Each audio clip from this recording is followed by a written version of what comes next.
Do you suffer from headaches? I mean, all of us have had some sort of headache, whether it's a sinus headache or a headache from a kid or like whatever else. But really, what do you do about the headache and where is it in your head? And like, are you taking some sort of medication? What is your solution? Figuring out the root cause of your headaches and learning how to deal with them is the topic we're going to talk about today. Hi, I'm Laura Lewis Edwards. I am actually the co host of the Beyond Face Value show, which is hosted by the lovely and brilliant and beautiful Dr. Jill Wade. Hello, Hello. And Laura. so I'm happy to be here in studio with you. So today we're calling this episode the Headache Solution. I loved your part about was it the kids? It's like solution I number knew- one, I get knew rid of that- kids. I knew that would make you laugh. Yes, they can be the source every once in a while, but also the joy, right? Right. Yes, headaches. Man, I probably see on average 2 to 3 patients a week who come in specifically for their main symptom of headaches. And this is at your dental practice. And this is at the dental practice in Frisco. Right. In Frisco, Texas, which is outside of Dallas. I just got to clarify that because if it's Absolutely. your first time watching or listening, watching the show on YouTube or listening to it on your favorite podcast streaming platform, I can't talk right now. And to know Dr. Jill Wade is actually an expert in all things wellness. And I, as her co-host and sidekick, am sort of a geek and a nerd about all this stuff. And we just love talking about solutions and helping people live. Well, finding the root lives. cause, and that's Yeah. what we're talking about really Right. today is like there's lots of reasons that your head can hurt. Yes. And not always does it need medication. Maybe it needs something else, but really diving into finding the root cause of where the headaches are coming from is ultimately what I'm going to suggest you guys do. And I'm not talking about the occasional headache. I'm not talking about, you wake up today and let's say you had a few adult beverages that evening, the night before you're waking up with a headache. I'm just I think you asking. know what the root cause of that one is. And do whatever you need to do to self-soothe that one off. But, I think what we're talking about is like when you're starting to have chronic, multiple headaches each week, definitely all the way to migraines, which can be super debilitating to some people. Right. Well, before we dive in, I wrote this book quite a while ago, but it's still a cute great book. It's book. a good book. This is 52 Ways to a Healthy You. You can still find it. It has an audiobook as well that I recorded. Took 2.5 weeks to record that audiobook, and I didn't have a voice.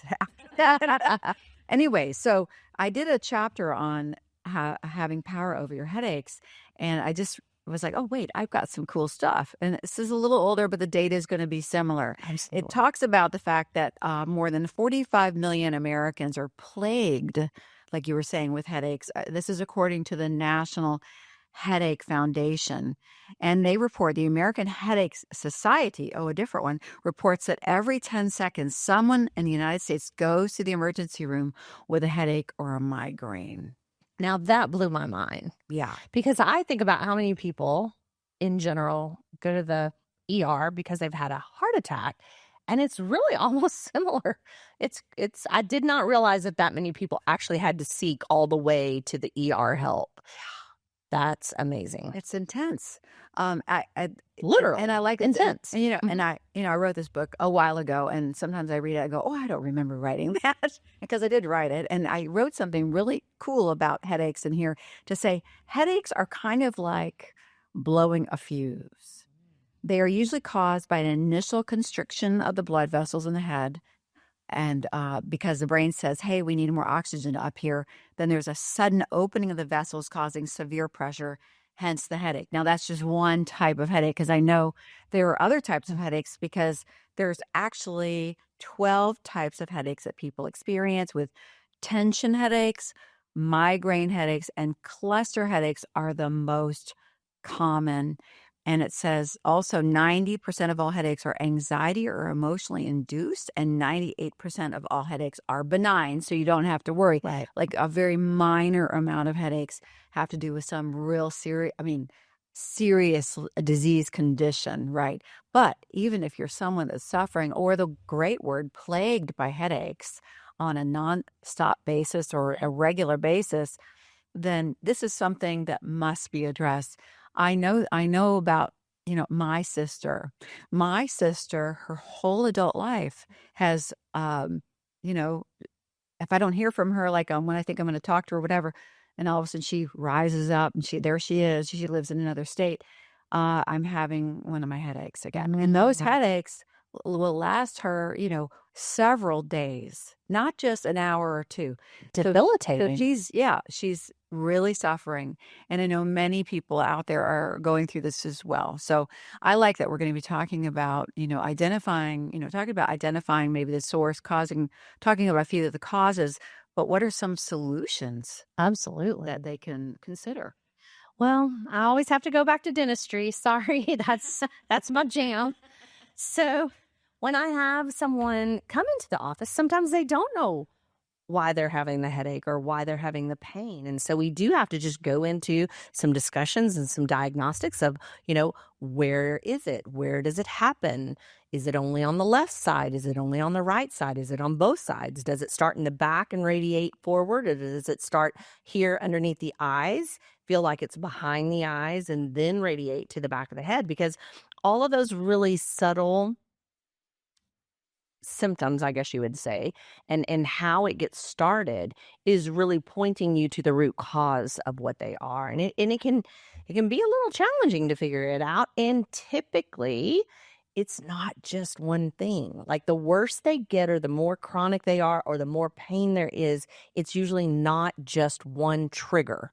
There's multiple triggers, and you've gotten maybe 2 or 3 of your triggers happening at the same exact time, which is why it really induces the pain level. So it's the perfect storm. It's the perfect storm. And 'tis the season for allergies right now. So guess what's going to happen?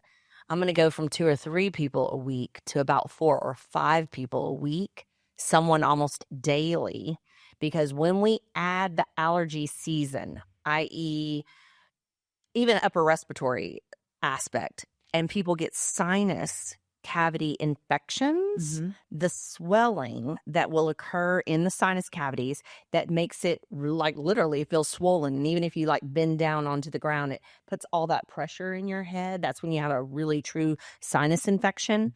When it's swollen right here, it makes your teeth actually ache. And that just helps to just create this very radiating, almost unstoppable headache. Well, they think that it's a toothache. they don't know what Right? it is. They don't know what it is. Teeth hurt. Once the teeth finally start to hurt, that's how they get into my office compared to going to the physician Right. or going to the ER. Right. Which I want to encourage them to go to the dentist at that point, because we all know how expensive it can be to go to the ER. So get to the dental office. Many a times when we are taking our dental x-rays to be sure that it isn't like a true dental infection, we will be able to see that it is a true sinus infection. The sinus cavity will look cloudy, and then we can prescribe antibiotics to get rid of your sinus infection, which makes the pressure go down and makes the teeth stop to hurt, ultimately creating the headache. And you might even possibly prescribe like a prednisone or something like that. It's really, really bad. Decrease the swelling. Absolutely. And then all of a sudden, poof. Boom. Yeah, it's gone. Exactly. Now, there's other things. There's migraines. We were talking about migraines as being one of your top 3, and those are so debilitating, and they can really wipe somebody out for several days. They've got to curl up in bed, put the covers over their head, turn off the lights. Yeah, the I mean, lights. it literally, like, you can't be a mom. You can't be a spouse. You can't have a job if you're chronically suffering from migraines. But 2, again, it's usually not just one thing that happens to trigger the migraine. It's multiple things. And we found in dentistry that one of the commonalities of one of the triggers, maybe not all the triggers, but one of the triggers can be the tension in the muscle aspects of our face, where our jaw is closing and squeezing. Okay. So somebody under a lot of stress, let's say, starts to squeeze and grind on their teeth. Okay. But but more of the squeezing than the grinding. Okay, squeeze. Okay. And then we get these muscles to go into spasm. Well, the muscle that makes the mouth close is also the one that attaches right up here to the temporal area. Uh-huh. And a lot of people's migraines and or chronic headaches will start to feel right here in the temporalis. Okay. Wow.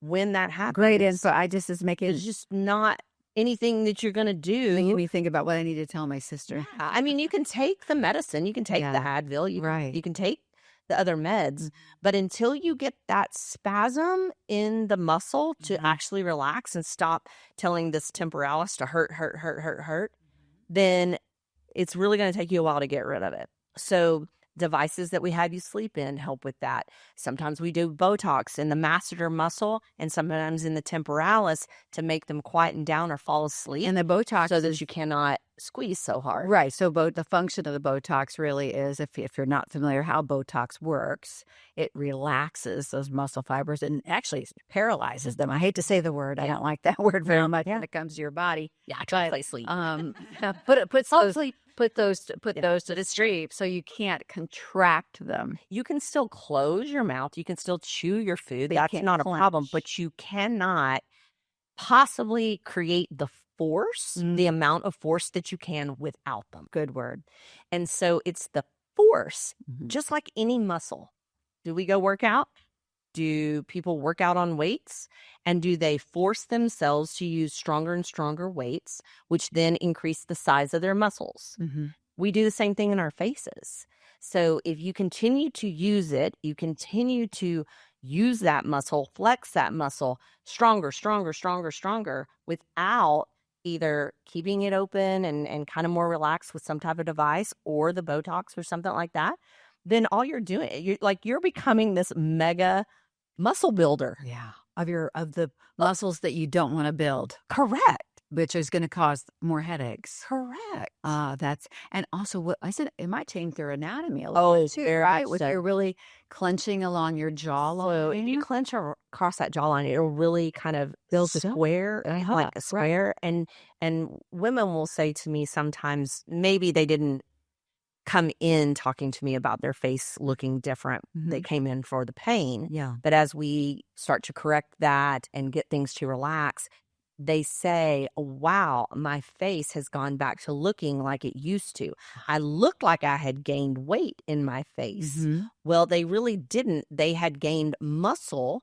They had made their muscle bigger. And so their face actually looked wider. When they got relaxed again, it started to slim down because the muscle wasn't being used as much and went back to normal again. You know, I do have to mention too, I used to get stress headaches quite a bit, and I got my father's side of the family had this little, this real strong. They call them 11s. Who use these muscles right here between the eyebrows and in my forehead, and I did not know that they were that this particular action in my forehead and between my eyes was causing these stress headaches. And out of vanity, I went and I had Botox just right here because I had a little, divot. I call it my little divot, the little 11s, my 11s. And as soon as I did that, those headaches, I would never get them because it was all originating from this. So discovering your own cause, which everybody's so unique, whether it's a genetic predisposition, like I just mentioned, that came from the strong Lewis forehead that my dad had and all of his people, but or else something else that you might have from your family's I can share heritage. my own personal story with that as well. I would have chronic tension headaches. They were not migraines. I would not have classified them as migraines.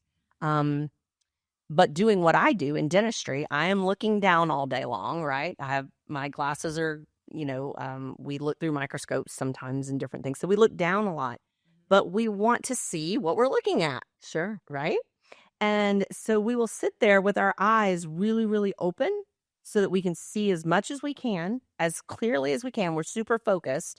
And then what would happen is I would raise my forehead because I'm trying to open my eyes really big.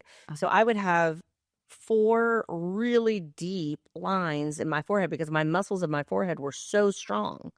Well, by the end of the day, I had a very tension-filled headache. Yes. And as soon as I began, and this was years ago, doing Botox just right at my hairline, where just those muscles were relaxed so that I could still open my eyes really well, but it wasn't so tension-filled, then my headaches went away.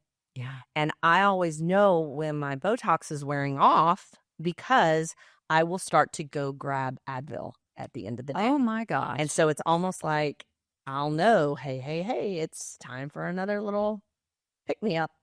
And I'm not saying Botox is the answer to everybody's headaches. We kind of got off on that. Yeah. But it is very effective. Yeah, it is effective. And I love it because you can question me on this or not. I don't think of it as medicine. I don't think of it as some of those really strong medicines that are having to be given out for migraines. Yeah. They are super strong. Yeah. They have a lot of side effects. And in my opinion, if there are some other things, other triggers that you could have another like mouth device, maybe some Botox, maybe some chiropractic work to be able to help some of the triggers so that it's so much more infrequent, if that is even a word, really, to have a full-blown migraine where you don't have to take that strong medicine, then I'm like, I help people all around the world. I have helped a friend in Australia with her daughter who suffered from severe migraines. And I said, send me some pictures of her. Let me see what her face looks like. And I was like, girl, she needs some Botox. I was like, get her with a mouth device and Botox. And I guarantee you, she will not be having 5 or 6 a month. Like it was destroying her life. Oh. And something so easy as that. She has 1, maybe a quarter. Isn't that fabulous? Life-changing. That's absolutely. You could use other things as well. I think you've talked about essential oils, perhaps. Absolutely. I mean, a little bit of if you start to have a tension headache, here's the clue. I just said it. Tension.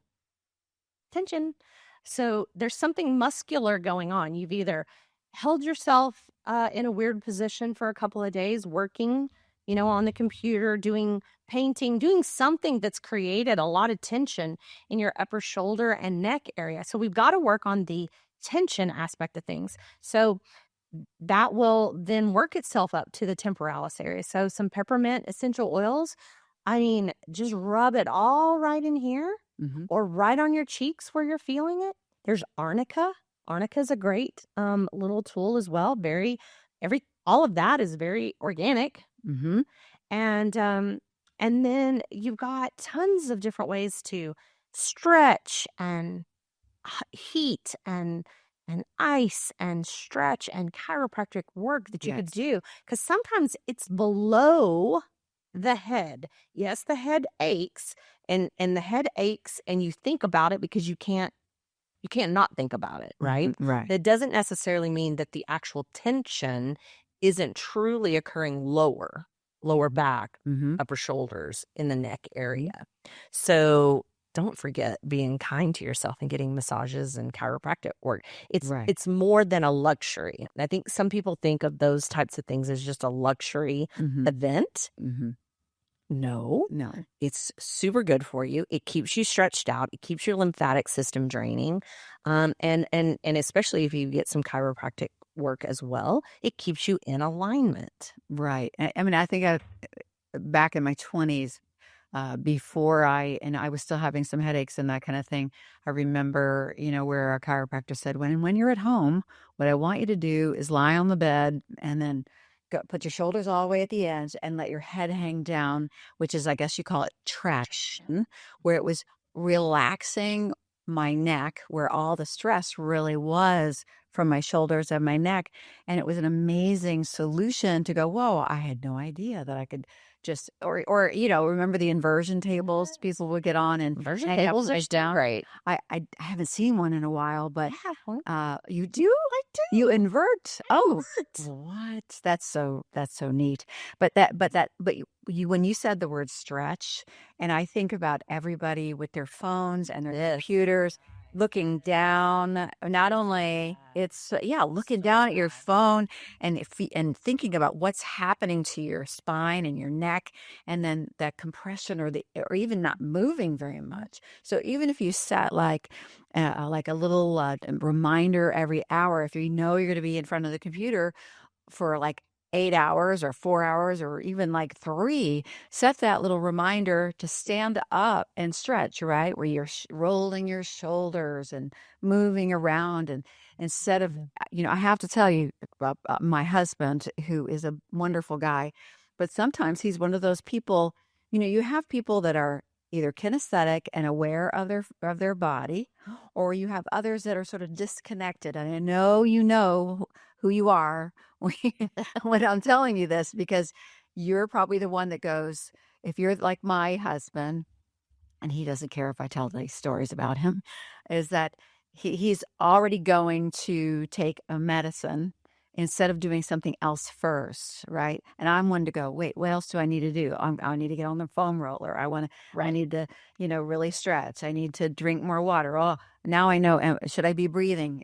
Thinking about the physical aspects, as I'm kinesthetic, I'm tuned in, and I'm not going to automatically go, oh, let me just pop those, Well, ibuprofens. that's the easier solution for a lot of people. Yes. Get in that habit of being the instantaneous gratification of a pill, Right. a magic pill. Because they know it works, right? So that's going to take away my pain and then I'll be fine. No, actually, instead of sitting at your computer for 7 hours without really moving much, without eating very much, without breathing really well, why don't you take those breaks, stand up, walk around, get outside, look at the sky, fresh air, that type of thing.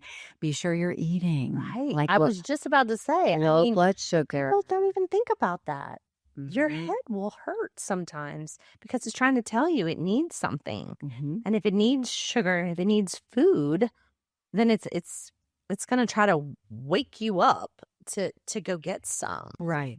Exactly. So you don't need to suffer. You don't need to No. power through. No. It's not a normal, natural thing to have headaches. And I do want to say I have compassion and empathy for people that maybe they just have constant headaches because of an accident or something like that, absolutely. and they're having to deal with that. And I'm really sorry about that. But I just hope that, this episode can help some people out there to know, just go and, look at different solutions and really look for the root cause instead of just automatically treating the symptoms. Correct. And again, as a dentist, I'll do one more little shout out on this. If you have a headache that is only residing on one side of your face, you're only feeling it over here, kind of feels like an earache, kind of feels like a headache, it's only on your right side, you cannot forget that it's possible that it is tooth related, that there's actually a dental infection or some tooth that is actually hurting and it's radiating, or what we call transferring the pain to another area. So you may feel it right here, but the cause of it may be right here or right here. And it's just transferring up. Like your upper tooth, the area lower, radiating up into your head. If you have had recent dental work, or you have had a tooth that had a deep cavity or filling in it in the past, and or even a root canal that you've had that maybe is having a problem the second time around, you have to at least consider that. Yeah, exactly. Well, I've seen a lot of people go down a rabbit hole where they don't think about their teeth, and then they've gone to doctor after doctor and neurologist, and they've gone through MRIs and CAT scans, and they're looking for all kinds of, and they're and they keep getting occlusions answers to and say there's nothing nothing there. And it was a tooth. And it was a tooth. It was a tooth. And that's why I love what you do with your practice with the wellness dentistry, where you're looking at the entire human being. You want to really help get them back into balance and have an optimal life. So I love Headache free. I've loved this discussion about headaches. It is. I hope that we've inspired people to think, like I said, to really, really dive in and take a little look before you reach for the bottle of ibuprofen or acetaminophen or whatever else you're trying to take.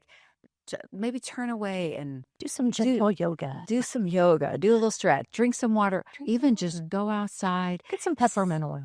Peppermint oil, go take your peppermint oil outside, sit in the sun, take a breath, look at the sky, and reset yourself. And then maybe it might go away or maybe not. And so hopefully this will help people I love it. think about those kind of things in the future. Right. Yeah.